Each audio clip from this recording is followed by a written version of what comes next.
ہم بہت سخت امتحان میں ہیں اس دنیا کے اندر.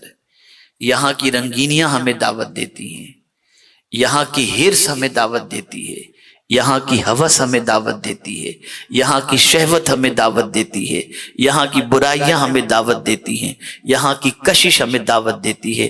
اللہ اکبر. انسان اس کشش میں ڈوب جاتا ہے، گم ہو جاتا ہے، محو ہو جاتا ہے.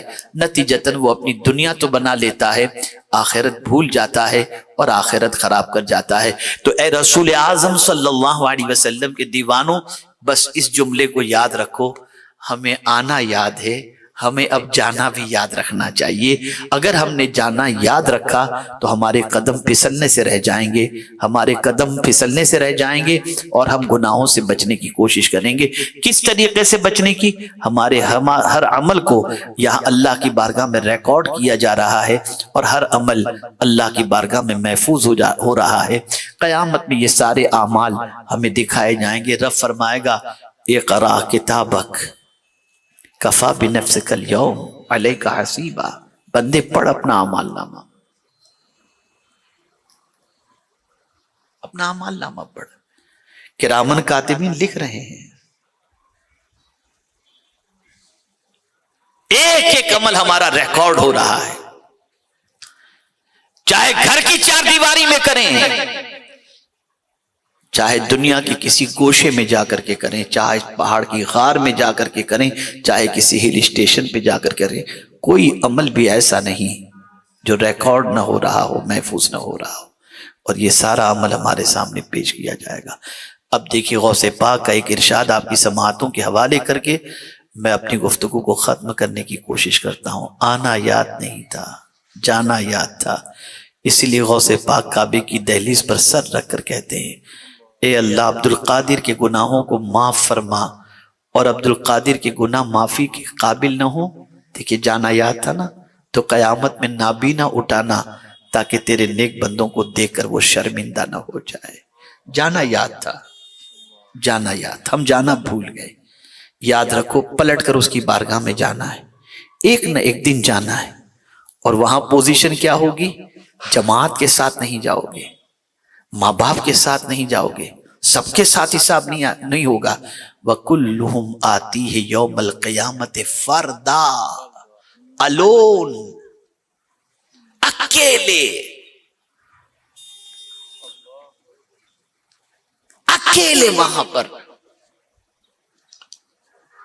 تو اے رسول اعظم صلی اللہ علیہ وسلم کے دیوانوں، اب اس میں فائدہ کیا ہے؟ جانا یاد رکھنے میں پہلا فائدہ تو یہ ہے کہ گناہ سے ہم بچیں گے. جانا یاد رکھا تو دوسرا فائدہ یہ ہے کہ اللہ دل میں سکون کی دولت عطا کرے گا. جانا اگر یاد ہے تو حرام سے بچیں گے، جانا اگر یاد ہے تو گناہ سے بچیں گے، جانا اگر یاد ہے تو ہر اس کام سے بچیں گے جو اللہ اور اس کے رسول کو ناپسند اور آخرت کو خراب کرنے والے کام ہیں. ہر اس چیز سے بچنے کی کوشش کرو گے، اور جب اس سے بچے تو دنیا میں بھی سکون، قبر میں بھی سکون، اور محشر میں بھی اللہ سکون کی دولت عطا فرمائے گا. تو آج کا میرا پیغام آپ کو یہی ہے، ہم نے آنا یاد رکھا ہے، ذرا جانا بھی یاد رکھیں کہ ایک نہ ایک دن جانا ہے. حالانکہ من تھا جنتی کس بات پر اللہ کا شکر ادا کریں گے، اس کے بارے میں کچھ میں عرض کروں. کم و بیش 7 آیتیں ہیں قیامت کے سلسلے میں کہ جنتی اس موقع پر جو اللہ کی بارگاہ میں عرض کریں گے، شکرانے کے طور پر اسے قرآن نے اپنے اندر محفوظ کر لیا ہے. سوچا تھا اس پر بولوں گا، لیکن مان ابھی وہاں سے نکلتے وقت خیال آیا کہ چلو تھوڑا سا اس پر گفتگو کر لیتے ہیں کہ اس کی آج بہت زیادہ ضرورت ہے، اس لیے کہ بہت قوم غافل ہو رہی ہے، بہت قوم غافل ہو رہی ہے. اتفاق سے مجھے ایک قول یاد آ رہا ہے، امام المتکلمین علامہ نقی علی خان علیہ الرحمہ جو اعلیٰ حضرت کے والد ہیں، ان کا ایک قول،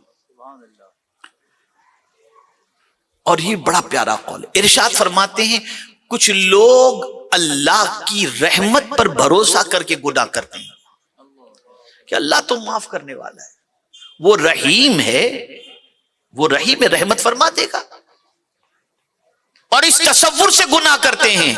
تو علامہ نقی علی خان علیہ الرحمہ فرماتے ہیں وہ صرف رحیم ہی نہیں، وہ تو قادر بھی ہے نا.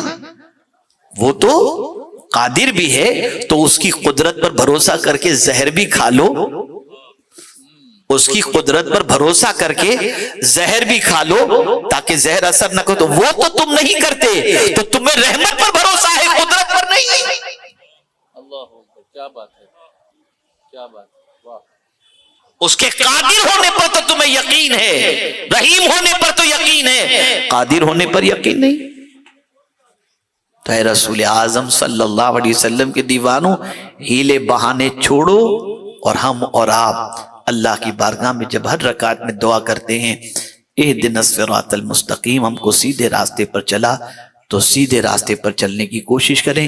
بدلو اپنی زندگی کو، بدلو اپنی سوچ کو، بدلو اپنی فکر کو، اور کوشش کرو اس راستے پر چلنے کی جس راستے پر چل کر سوائے سکون کے کچھ حاصل ہی نہیں ہوتا، اور وہ راستہ قرآن کا راستہ ہے، وہ احادیث کا راستہ ہے، اولیاء کرام کا راستہ ہے۔